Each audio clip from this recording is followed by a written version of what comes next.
φυλακή μου, εκείνη που βρέθηκα στα τέλη της δεκαετίας του 60, ήταν απλά απαράδεκτη. Μια φυλακή έντονα αυταρχική, όπου δίπλα στις χίλιες υποχρεώσεις που σημάδευαν τη μέρα μου, δεν υπήρχε ένα έστω δικαίωμα. Η εξέγερση σε εκείνη τη φυλακή υπήρξε άμεση και ολοκληρωτική.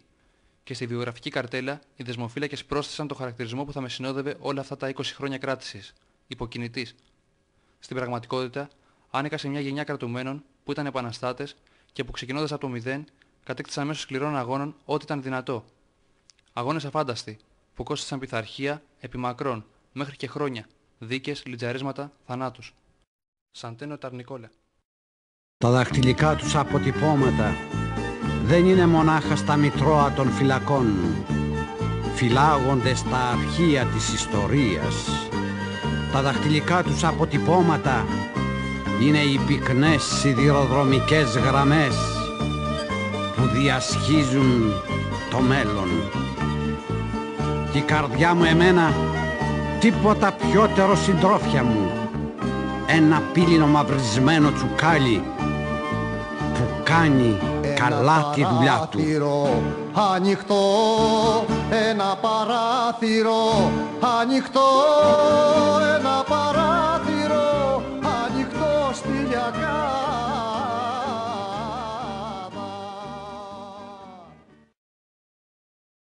Γεννήθηκα στην Πολωνία. 5 χρονών ήρθα με τους γονείς μου εδώ. Μεγάλωσα σε ένα σπίτι φτωχό. Άρχισα τις κλοπές 14 χρονών στα Γιαννιτσά. Ήμουν αγνός και αγαθός και από τη μία φυλακή στην άλλη έγινε αυτό που είμαι σήμερα. Ένας επικίνδυνος κατάδικος. Φανταστείτε, δεν έχω εμπιστοσύνη ούτε στον εαυτό μου. Το σκηνή τραβάει από πολύ παλιά. Μετά τις πρώτες κλοπές πήγα να το σκάσω για τη Βουλγαρία. Με βούτυξαν και με κλείσανε στο αναμορφωτήριο του Οροπού. Εκεί είχαμε για σοφρονιστή ένα τέρας που στην κόλαση θα του έχουν ξεχωριστή θέση. Ήταν ο στρατοδίκης Μπουτσικάρης, γνωστός για τις θηριωδίες του Αντάρτικο. Με 5 άλλα παιδιά δραπετεύσαμε. Μας πιάσαν και μας στείλαν στη Βουλιαγμένη και από εκεί μας μπάρκαραν σε καράβι και μας μετέφεραν σε τούτο το νησάκι απέναντι από την Κέρκυρα που το λένε Βίδο. Πού να φανταζόμουν ότι στη Βίδο θα πέρναγα τα νιάτα μου και στην Κέρκυρα τα υπόλοιπα μου χρόνια. Στη Βίδο έστρωσα γιατί είχα διευθυντή ένα θαυμάσιο παιδαγωγό, τον Αλεξόπουλο. Έμαθα μουσική, έπαιζα τροπέτα και πήγαινα στο γυμνάσιο. Βγήκα 17 χρονών. Στο σπίτι είχαμε προβλήματα. Ο πατέρας μου ήταν αλκοολικός. Λεφτά δεν υπήρχαν. Έκλεψα ένα μηχανάκι και μια τρομπέτα και μετά από αυτά τα μικρά αδικήματα έφτασα στο πολύ μεγάλο. Σκότωσα στη Θεσσαλονίκη έναν έμπορο για να το ληστέψω. Έφαγα ισόβια και 15 χρόνια. Το ταξίδι μου στις φυλακές άρχισε από το Επταπύργιο και μετά βρέθηκα στην Αλικαρνασσό. Δραπέτευσα την πρώτη φορά από το Βενιζέλιο νοσοκομείο και τη δεύτερη μαζί με τον Μακαρίτη και Χαΐδη από τις φυλακές της Αλικαρνασσού. Έφαγα για τις δύο αποδράσεις 15 χρόνια, κατά συγχώνευση 11. Στην πρώτη απόδραση με πιάσανε λίγες ώρες αργότερα, γιατί γύρισα στον τόπο του ραντεβού, όπου περίμενα το συγκατάδικο που φύγαμε μαζί. Εκεί μου την είχαν στήσει. Είχα καταφύγιο εκείνη την εποχή στα Χανιά, κάτι καλά παιδιά, από το αναμορφωτήριο. Ήθελα να φύγω για την Πολωνία, να πάω στον ονό μου. Στη δεύτερη απόδραση ήταν όλα καταστρωμένα από τον Κιχαΐδη, που τέτοιος κατάδικος και τέτοιο παιδί δεν θα ξαναπεράσει από τον Ντουνιά. Κόψαμε το κάγκελο με σιδεροπρίωνο και από το παράθυρο του δεύτερου ορόφου σαλτάραμε, χωρίς να μας πάρει χαμπάρι κανένας. Τον Κιχαΐδη τον πιάσανε 2 ώρες αργότερα. Εγώ έφυγα κατά τη Σιτία, όπου είχα καλή κρυψώνα, αλλά είχα πολλά ατυχήματα στον δρόμο. 6 μέρες περιπλανιόμουν στα βουνά σαν το ζώο, τρώγοντας παράγια, κουκιά, σιτάρι, πίνοντας βρώμικο νερό. Θέλησε να με βοηθήσει μια γυναικούλα, αλλά εγώ δεν την εμπιστεύτηκα. Όταν με είδε αξίριστο και κουρελί, τρόμαξε. Της χύθηκε το γάλα. Μου έδωσε φιλοξενία, αλλά εγώ αρνήθηκα. Μετά από αυτά τα παραπτώματα, βρέθηκα στην Κέρκυρα. Την πρώτη φορά που ήρθα στην Κέρκυρα, μετά την πρώτη μου απόδραση. Ήτανε τα χρόνια που η φυλακή ήταν λάσκα. Επίτηδες λάσκα. Οπλοφορούσα κι εγώ, γιατί αλλιώτικα δεν την έβγαζες. Τη φυλακή την αφήσαν οι δεσμοφύλακες να ξεπέσει για να μετατραπεί σε πειθαρχική και να πάρουν έξτρα μισθούς και πριν. Οι δεσμοφύλακες τότε πασάρανε μαχαίρια, ναρκωτικά, χάπια και ποτά σε μερικούς κρατούμενους. Σήμερα οι φυλακές της Κέρκυρας έχουν μια φαινομενική ησυχία. Τα σκαθάρια, έτσι λέμε τους άτακτους κρατούμενους στη γλώσσα της φυλακής, Φαίνεται ότι έχουν γαληνέψει, αλλά η αλήθεια είναι ότι κάθε μέρα εδώ εφευρίσκουν νέους μηχανισμούς καταπίεσης, ραδιουργίας και ξεφτυλισμού του ανθρώπου. Θα σας διηγηθώ τα προσωπικά μου πάθη. Όταν η φυλακή έγινε πειθαρχική, έφαγα πολύ ξύλο. 25 μέρες πριν γίνει πειθαρχική, με στείλανε στην Αίγινα. Το κάνανε για να με αφοπλίσουν. Εκείνο τον καιρό είχα μαχαίρι. Είχα καταντήσει αγρίμι. Έπαιζα ποδόσφαιρο και είχα το μαχαίρι επάνω μου. Με το που πήγα στην Αίγινα, παρέδωσα το μαχαίρι. Στην Αίγινα βρήκα τον Κεχαΐδη. Όλοι εμείς οι κατάδικοι στις φυλακές πιστεύουμε ότι ο Κεχαΐδης δολοφονήθηκε. Όταν μαθεύτηκαν τα έσχη που έκανε η παλιά φουρά στην Κέρκυρα, στείλαν έναν εισαγγελέα για ανακρίσεις. Δεν εξέτασαν κανέναν από εμάς και απάλαξαν όλους τους θεσμοφύλακες με βούλευμα.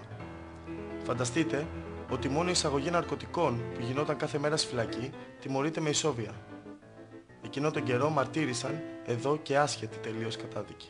Φαντάρια και αεροπόροι που δεν είχαν υποπέσει σε κανένα πειθαρχικό παράπτωμα. Μέρα νύχτα η φυλακή αντιλαλούσε από τις μεταγωγές των κρατουμένων.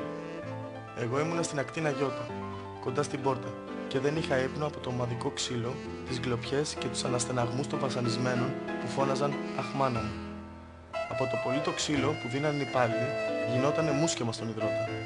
Μπαίνανε μέσα στη κελιά και βαράγαν όπου λάχει, όπου σε πάρει, κεφάλι, μάτι, γεννητικά όργανα. Φοράγανε βαριά παπούτσια, παίζανε κομπολόγια, κλεμμένα από τους κατάδικους. Βρίζανε και φτύνανε για να μην κοιμηθούμε.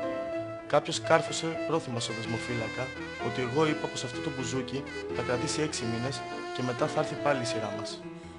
Ήρθε ο δεσμοφύλακας με τους λεβέντες του στο κελί μου. Με χτυπούσε σφαλιάρες, το κεφάλι στο ντουβάρι και μετά έκανε νόημα και με περιέλαβαν οι άλλοι. Με πήγαν στο πειθαρχείο. Δεν είχα ακούσει το σταυρό της Αίγινας που είναι υποφερτός, γιατί η κρίκη του είναι χαμηλή. Με το που ανοίξαν το πειθαρχείο, είδα κρεμασμένο το φίλο μου, το Λάμπρο τον Πετσί. Μου φάνηκε σαν πεθαμένος. Έπαθα τράκ. Μας βάλαν πλάτη με πλάτη. Για μένα, επειδή είμαι κοντός και δεν φτάνανε τα χέρια μου στους κρίκους, φέραν έξτρα χειροπέδες από τη φρουρά. Τις πιάσανε στους κρίκους και με κρεμάσαν από τις χειροπέδες. Οι μύτες των δαχτύλων μόλις ακουμπούσαν στο πάτωμα. Έχασα την ανάσα μου. Ο υδρότας έτρεχε ποτάμι, καθώς ο ένας κρεμασμένος τραβούσε τον άλλο και γινόταν διπλό το βάρος.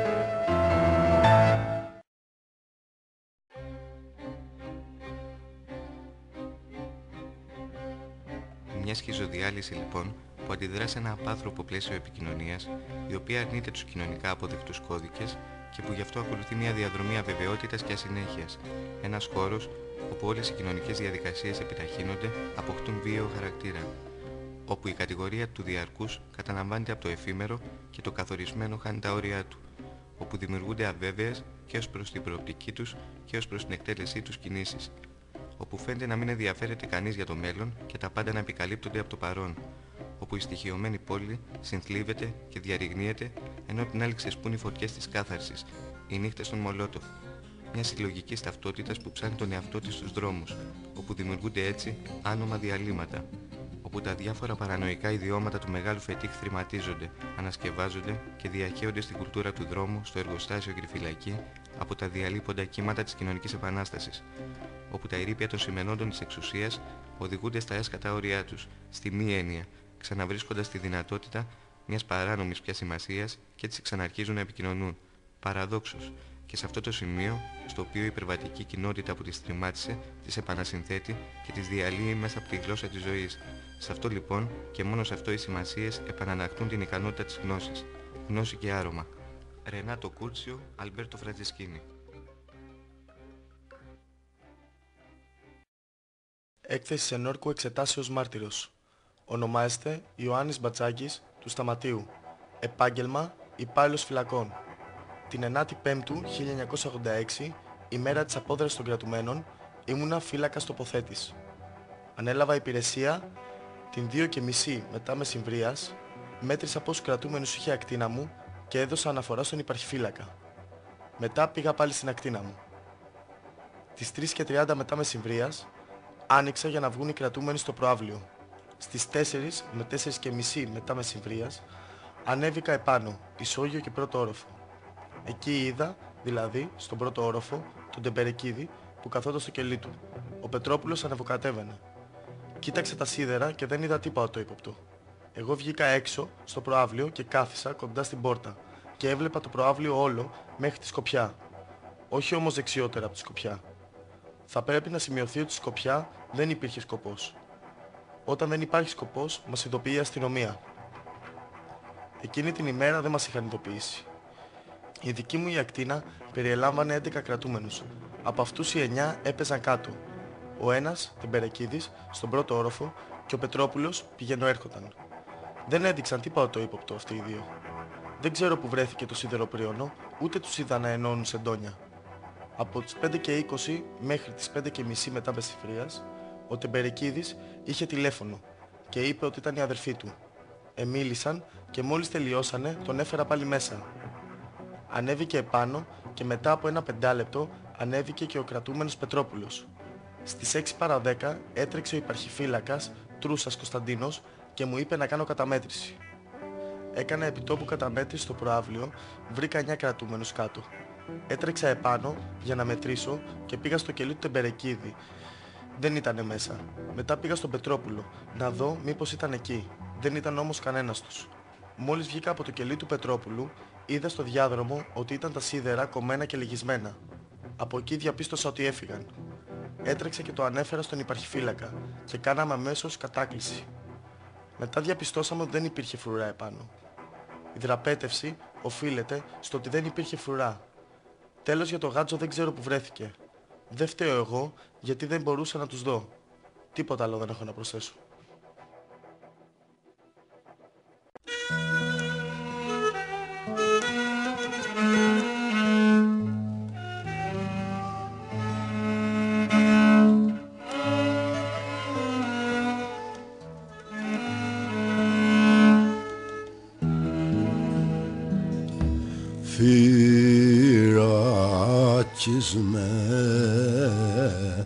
Φυράκισμε, νος βρίσκομαι και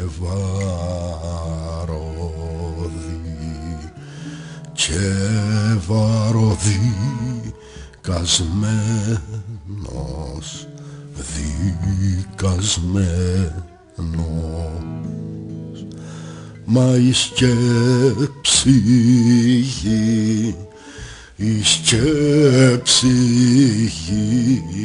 γίνεται πουλί και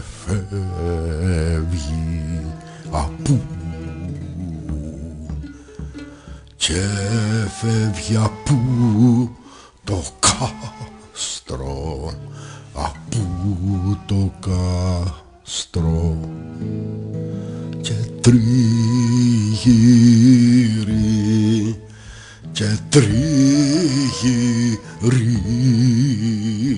ζηλεύθερη.